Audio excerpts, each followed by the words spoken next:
Perkenalkan, nama saya Andreas Yohanes Hatorangan dengan NIM 21716501009.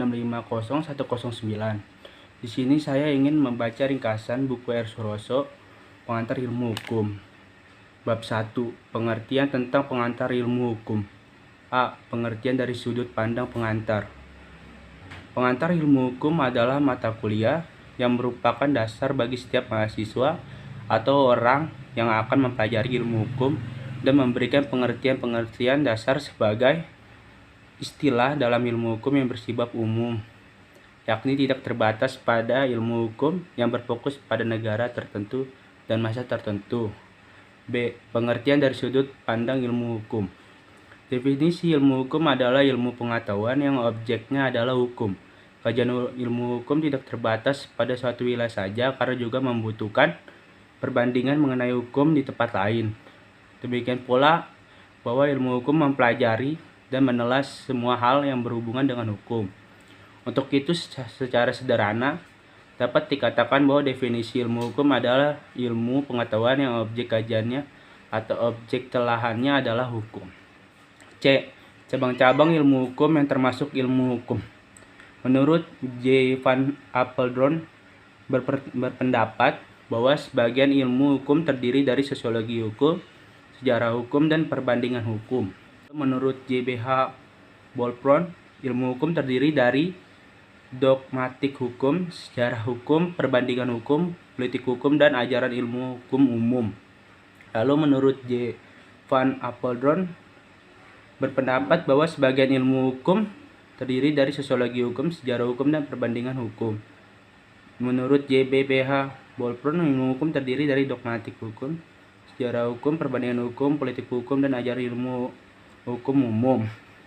D. Pendapat pakar hukum. Yang pertama, menurut Léo Duguid, merupakan ahli hukum asal Prancis. Menurutnya, hukum adalah tingkah laku para anggota masyarakat yang harus dipatuhi sebagai jaminan kepentingan bersama. Lalu yang kedua ada Ernst Utrecht. Menurut ahli hukum dari Belanda ini, hukum adalah himpunan peraturan yang mengatur kehidupan. Peraturan tersebut dapat berupa perintah atau larangan yang mengatur tata tertib dalam suatu masyarakat dan harus ditaati oleh seluruh anggota masyarakat. Lalu di sini ada bab 2, sejarah pendek dari pengantar ilmu hukum. Istilah pengantar ilmu hukum ini tidak diciptakan, tetapi memiliki sejarah sendiri. Pengantar ilmu hukum berasal dari terjemahan bahasa Belanda yang artinya intelligent tot the recht wetenschap. Istilah ini mulai digunakan pada tahun 1920, dimasukkan ke dalam Honger Onderwijswet atau Undang-Undang tentang pendidikan tinggi di Belanda.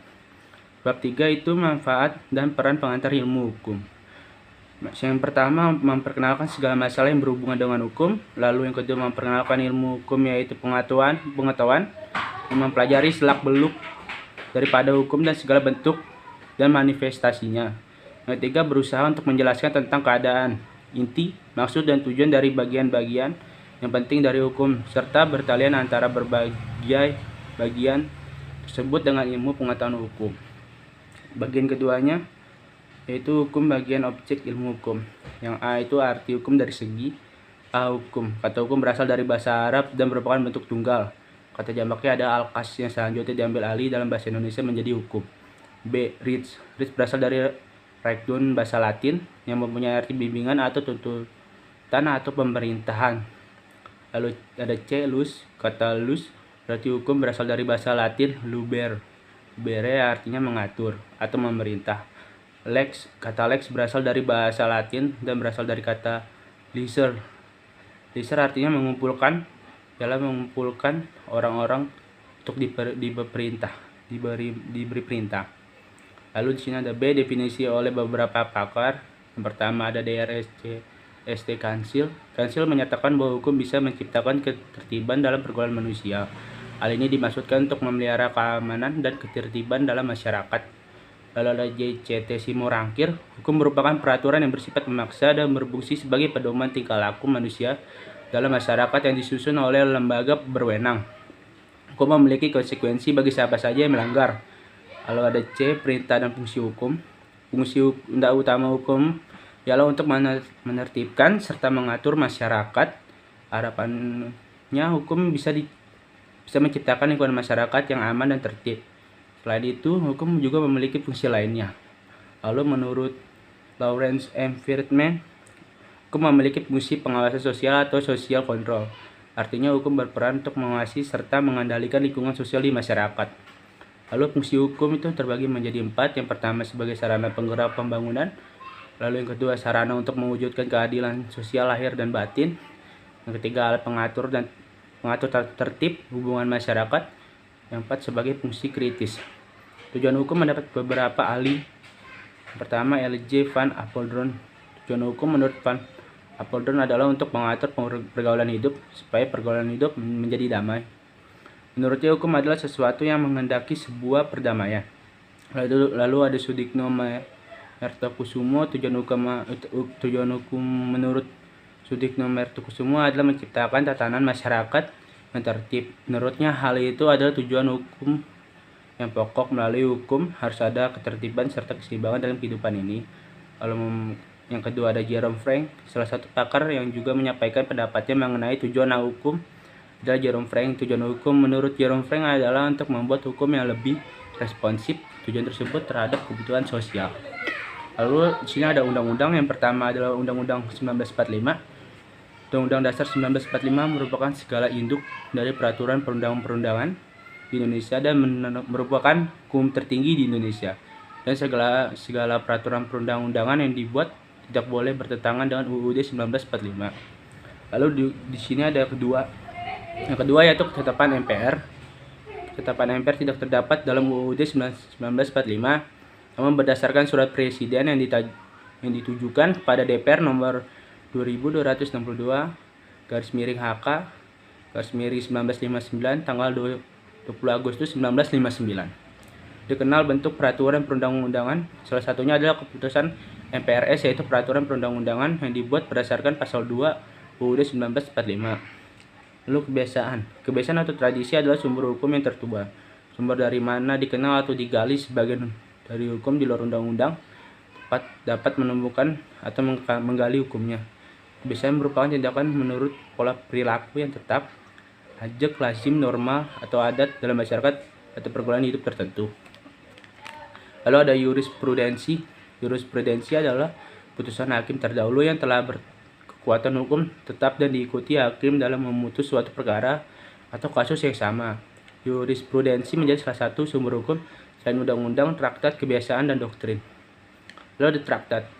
Traktat merupakan salah satu sumber hukum internasional. Hal-hal yang terkait dengan perjanjian internasional diatur dalam Konvensi Wina tentang hukum perjanjian 1969 dan sebagian dari isinya ini dianggap melambangkan kebiasaan internasional sehingga menjadi norma hukum internasional yang mengikat. Lalu ada doktrin. Doktrin adalah pendapat yang dikeluarkan oleh para ahli namun ternama. Doktrin memiliki keterikatan dengan jurisprudensi yaitu sebagai bahan yang biasanya dikutip para hakim dalam membuat sebuah keputusan. Karena doktrin tidak bisa menjadi sumber hukum apabila tidak memiliki kekuatan mengingat layaknya undang-undang. Sedangkan putusan hakim jurisprudensi berkekuatan mengikat sebagaimana undang-undang. Lalu bagian ketiga, ilmu hukum sebagai ilmu kaidah hukum dan sosial. Yang pertama, kaidah sosial. Kaidah sosial atau norma sosial adalah peraturan hidup yang menetapkan bagaimana manusia harus bertingkah laku dalam hidup bermasyarakat. Lalu penggolongan kaidah. Yang pertama itu ada kaidah agama, sumber dari Tuhan, sanksinya bersifat internal yaitu dosa. Kecuali kaidah agama Islam yang merupakan satu ajaran dunia dan akhirat. Lalu ada kedua, kaidah kesusilaan atau moral. Sumbernya diri sendiri atau otonom. Sanksinya bersifat internal, artinya berasal dari dalam perasaan si pelaku sendirinya ditunjukkan pada sikap batin. Lalu ada C, hubungan antara kaidah hukum dengan kaidah lainnya. Kaidah sosial itu mengikat dalam arti dipatuhi oleh anggota masyarakat di mana kaidah itu berlaku. Hubungan antara hukum dan kaidah sosial lainnya itu saling mengisi. Penegakan hukum selalu menjadi sesuatu kewajiban yang mutlak harus diadakan dalam negara hukum yang berdasarkan Pancasila. Lalu ada D, persamaan antara kaidah hukum dengan kaidah lainnya. Satu, maksud dari kaidah hukum dengan kaidah lainnya adalah sama, yakni melindungi kepentingan sehingga terdapat tata tertib dalam bermasyarakat. Dua, antara kaidah hukum dengan kaidah kesopanan. Lalu E, perbedaan antara hukum dengan kaidah sosial lainnya. Salah satu perbedaan adalah tujuannya. Kaidah hukum bertujuan untuk menciptakan ketertiban dan melindungi manusia dan kepentingannya. Sedangkan kaidah yang lain seperti kaidah agama dan kesusilaan bertujuan untuk memperbaiki pribadi agar menjadi manusia ideal. Bagian keempat ini, ilmu hukum sebagai ilmu pengertian dan subjek hukum. Subjek hukum adalah sesuatu yang menurut hukum berhak atau wewenang untuk melakukan perbuatan hukum, atau kata lain segala sesuatu yang menurut hukum mempunyai hak dan kewajiban. Pada umumnya subjek hukum adalah manusia dan badan hukum.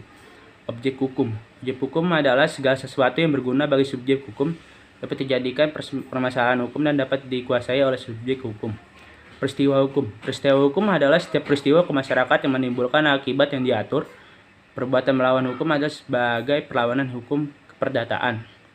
Lalu ada bagian 5, ilmu hukum sebagai ilmu kenyataan. A. Antropologi hukum. Cabang ilmu yang mempelajari pola-pola litigasi dan penyelesaian dalam masyarakat sederhana serta masyarakat yang melalui proses pembentukan dan perkembangan.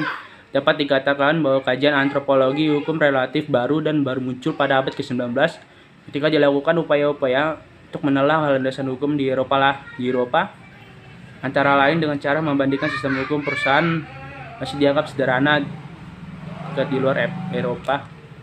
Lalu ada B. Sosiologi hukum, suatu ilmu yang secara empiris mempelajari dan menganalisis hubungan timbal balik antara hukum sebagai gejala sosial dan gejala sosial lainnya. Sosiologi hukum antara lain mempelajari organisasi sosiologi hukum. Target audiens adalah instansi yang terlibat dalam penegakan hukum seperti legislator, pengadilan, polisi, pengacara. Lalu ada C. Psikologi, cabang ilmu yang mempelajari ilmu hukum sebagai ekspresi perkembangan jiwa manusia. Psikolog adalah ilmu hukum dan pengetahuan tentang perilaku manusia. Demikian, dalam kaitannya dengan penelitian hukum, ia akan memandang hukum sebagai salah satu aspek yang mencerminkan perilaku manusia. Lalu di sini ada D. Sejarah hukum, atau bidang studi hukum yang mempelajari perkembangan dan usul-usul sistem hukum dalam suatu masyarakat tertentu. Itu membandingkan hukum-hukum yang berbeda karena dibatasi oleh perbedaan waktu. Lalu studi sejarah hukum menawarkan manfaat yang sama dengan studi sejarah pada umumnya. Lalu salah satu kelebihannya adalah pengetahuan tentang sistem, lembaga atau perangkat hukum tertentu diperdalam dan diperkaya. Lalu ada E. Perbandingan hukum. Perbandingan hukum sebagai metode penelitian. Sebagai metode penelitian, perbandingan hukum dapat digunakan dalam semua bidang hukum seperti hukum privat, hukum publik, hukum tata negara, bahkan dapat digunakan dalam bidang ekonomi, ilmu pengetahuan, dan teknis. Hukum perbandingan sebagai ilmu. Hukum perbandingan sebagai ilmu bahkan melangkah lebih jauh. Selain mengkaji persamaan dan perbedaan, hukum perbandingan mempelajari sebab-sebab dan asal-usul persamaan. Lalu di sini ada F. Tujuan perbandingan hukum. Yang pertama, upaya untuk mengumpulkan berbagai informasi mengenai hukum asing. Lalu yang kedua, upaya harus dilakukan untuk mengeksplorasi pengalaman penelitian hukum asing dalam konteks inovasi hukum. Lalu di sini ada G. Fungsi daripada perbandingan hukum. Yang pertama, fungsi teoritis perbandingan hukum. Perbandingan hukum memainkan peran yang sangat penting dalam era perkembangan hukum nanti. Era pembangunan ini meliputi perkembangan ilmu hukum, praktek hukum, dan perkembangan hukum. Fungsi praktis perbandingan hukum. Perbandingan hukum juga sangat berguna dalam praktek hukum, terutama untuk penelitian, terapan, dan pembentukan hukum baru. Lalu di sini fungsi perbandingan hukum dalam pembinaan hukum. Di bidang pembinaan hukum, peranan perbandingan hukum tidak boleh diabaikan. Perbandingan hukum yang diterapkan bersama dengan pengembangan filsafat hukum, sosiologi hukum, dan sejarah hukum. Apalagi apabila juga dilatar belakangi oleh pengetahuan di bidang ekonomi dan psikolog. Lalu di sini ada manfaat daripada perbandingan hukum. Yang pertama, bermanfaat sebagai keseragaman hukum. Keseragaman hukum berarti penerapan satu jenis hukum untuk berbagai kelompok orang dan penyatuan ini dapat bersifat nasional atau internasional. Lalu yang kedua, menguntungkan bagi upaya untuk mempromosikan saling pengertian tentang suatu negara. Hubungan dan asosiasi terkait dan diwujudkan dalam perjanjian internasional. Karena tidak ada keretakan, perjanjian harus ditangani dengan cara yang tidak akan menyebabkan kesalahpahaman. Lalu yang ketiga, bermanfaat dalam upaya kami untuk lebih memahami hukum. Dengan memahami keadaan hukum, kami menemukan wawasan tentang evolusi hukum kami sangat penting dalam upaya reformasi hukum. Lalu yang keempat adalah bermanfaat bagi pelaksana hukum perdata internasional. Perselisihan yang bersifat hukum perdata internasional adalah suatu perselisihan yang timbul antara warga negara dari suatu negara dengan warga negara dari lain negara dalam bidang hukum perdata. Sekian rangkuman dari saya, kelompok 3 PIH. Terima kasih.